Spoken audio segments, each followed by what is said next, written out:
to finally get to talk to you mag-isa lang. Because of course, in senior high, there's so many people. So if you don't mind if we try to learn a little bit more about you and this parang one on many. No, but of course, you have your father is German. Is that right? Yes. If you can tell us a little bit about that, of course. So, culture small. Basically, you have two cultures in one. Can you tell us a little bit about that side of you being German, even if you live here in the Philippines? Or Actually, kasi growing up, I study. So parang 9 months studying. Tapos those 3 months, I used to visit Germany, visit my family, visit my dad. Kasi my parents are divorced, so basically I have 2 families po. Tapos, wala naman po, nothing different naman po. I haven't been visiting Germany since I was a kid po, and the last time I visited was during pandemic po. And honestly, I'm kind of sad na I'm not as close as I was when I was a kid sa family ko sa Germany. Kasi ang laki na nga po ng gap ng years since I saw them. So, yun po. Pero all the same, do they know your family there, how you're doing here, and how your career is doing? Yes, they're updated po. As in kasali nga po yung uncle ko sa Germany, yung kapatid ng dad ko, kasali nga po siya sa group chat ng mga fans. Like, nakiki-update po siya. Opo. So you get the support also from that side of the family. Yes, It's very nice. So now that you're in show business and nabigyan ka na talaga ng mga challenging na roles and now you're going to move from one project to another. Is this everything that you expected being an artista is like? What do you love about it and what do you find so challenging about being an artist, an artista? Well, yung challenging nga po sa akin is experiencing different role and it's not easy to study a character. It really takes time. Actually, when you start talaga doing eksenas, mga first month, actually hindi mo pa siya kapakapa. Yun nga po, it's hard. It's not easy. Kahit na kunwari tweetums lang, it's not easy. So that's for me challenging sa akin dito sa work ko. And I like it. I like it and yung sa pagpatuloy na projects, if I'm being honest, I did not expect that. I did not expect that and I'm really grateful po na tuloy-tuloy po siya while I'm still doing the other projects. Nabubuk po ako na nabubuk. So, yun po, I'm really grateful and hindi naman siya pumapasok sa head ko na after this project, I'm gonna get another one anyways. No po. I'm always thinking about na after this project, kailangan ko butihin dito para meron naman ako next one para habang I'm doing this, mabook ulit ako sa iba. Ganun po. It's not what I expect. So exciting. Exciting. And earlier you said that if there was a movie role that you'd like to talk about Tony's film, and then they said that parang batang kuting ka daw. But growing up, sino yung mga artista that you've idolized and up until now, sa tingin mo, you like to follow in their footsteps? Yeah.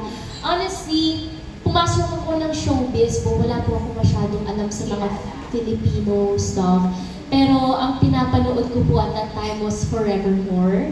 Kay Ate Liza and kay Kuya Enrique. Si Ate Liza, she's the one I idolized ever since po. Up until now, super natutuwa po ako kung nasan po siya ngayon, how she's following her dreams and all. So, siya po, si Ate Liza. Wow. So, hopefully, ganun din yung career mo.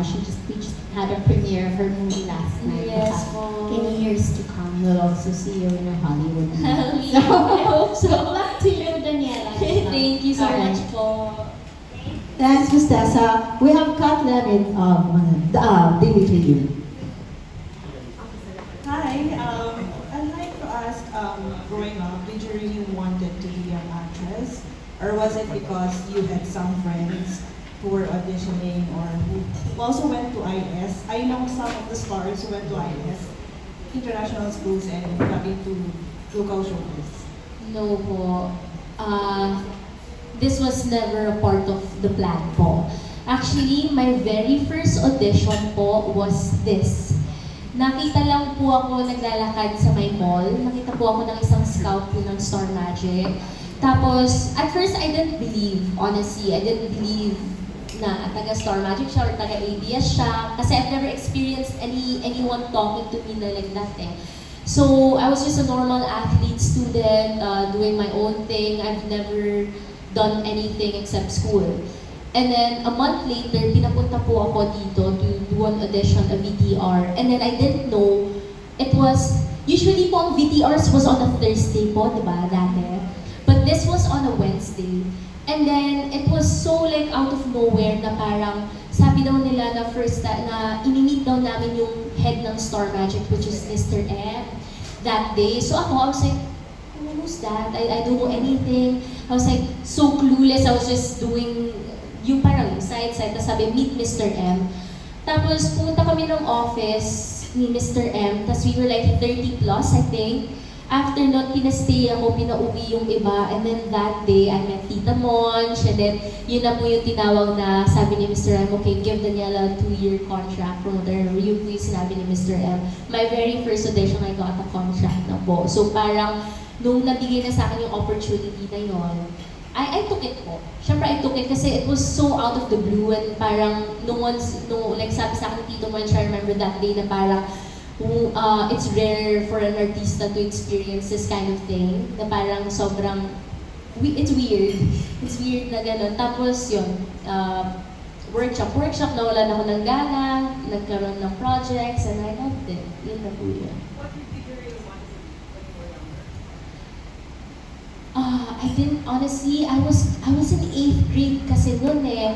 I was in grade 8, so I didn't really have any plans at that time. I was just going with the flow po noon. But siguro that's why I was going with the flow lang po noon kasi I had an option naman to, whenever I knew whenever like parang, like, tumanda or what, I had an option to go to a different country. So I didn't really get to think of that in time na yun. One last from me.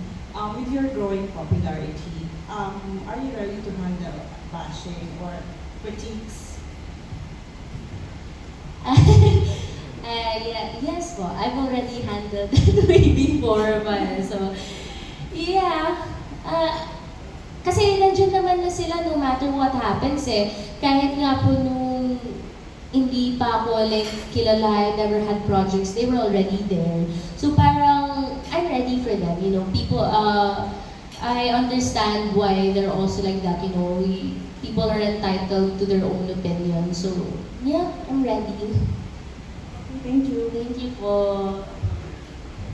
Thanks, Kat. For star, we have